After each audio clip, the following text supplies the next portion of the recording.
حضور کی اصل عظمت جس کو ہم بحیثیت انسان سمجھ سکتے ہیں اور جس کا لوہا آج پوری دنیا مان رہی ہے، جس کا انکشاف پوری طرح عالم انسانی پر ہو چکا ہے، وہ یہ ہے کہ آپ نے ایک عظیم ترین انقلاب برپا کیا، گمبھیر ترین، جامع ترین، ہمگیر ترین، اور کم از کم وقت میں برپا کیا۔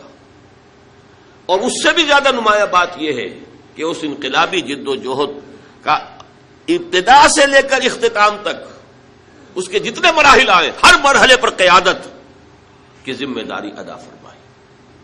اس اعتبار سے ذرا ایک تقابل کر لیجئے، تاریخ انسانی کے دو انقلابات بہت مشہور ہیں۔ انقلاب فرانس سے یقیناً بڑا انقلاب تھا، دنیا سے بادشاہت کا خاتمہ، جمہوریت کے دور کا آغاز اسی انقلاب فرانس سے ہوا، 250 برس قبل کی شے ہے۔ انقلاب روس، بولشوک ریولوشن آف 1917 یقیناً عظیم انقلاب تھا، اگرچہ 70 برس کے اندر اندر اس کی موت واقع ہو گئی، لیکن جب اٹھا تھا، کھنڈر بتا رہے ہیں عمارت عظیم تھی، بڑے جوش و خروش کے ساتھ وہ وجود میں آیا، بڑے جوش و خروش کے ساتھ پھیلا، کہاں روس سے وہ لیٹن امریکہ تک جا پہنچا، کتنی اس کی توسیع ہوئی ہے، کس بجلی کی صورت کے ساتھ ہوئی ہے۔ لیکن ان دونوں انقلابات کا آپ جائزہ لیں گے تو نمبر ایک، دونوں جزوی انقلاب تھے۔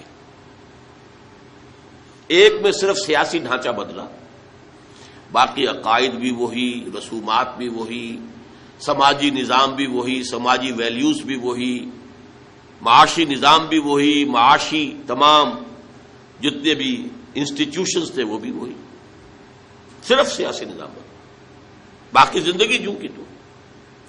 بولشوک ریولوشن کے ذریعے معاشی ڈھانچہ بدل گیا، انفرادی ملکیت ختم ہو گئی، قومی ملکیت میں آ گئے تمام وسائل پیداوار، بس۔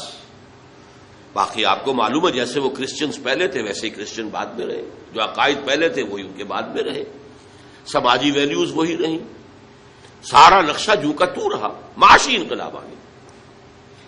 اس کو پس منظر میں رکھ کر دیکھیے محمد عربی صلی اللہ علیہ وسلم کا لایا ہوا انقلاب، گمبھیر ترین میں کہہ رہا تھا، جامع ترین۔ یہاں آپ مائکروسکوپ لگا کر تلاش کیجئے کہ کوئی چیز ایسی ہے جو سابقہ حالت پر باقی رہ گئی ہو، جواب نفی میں آئے گا۔ عقائد بدل گئے، نظریات بدل گئے، انفرادی شخصیتیں بدل گئی، اخلاق بدل گئے، شب و روز کے انداز بدل گئے، صبح و شام کا انداز بدل گیا، نشست و برخاست کے انداز بدل گئے، پھر سماجی نظام بدل گیا، سیاسی نظام بدل گیا، معاشی نظام بدل گیا۔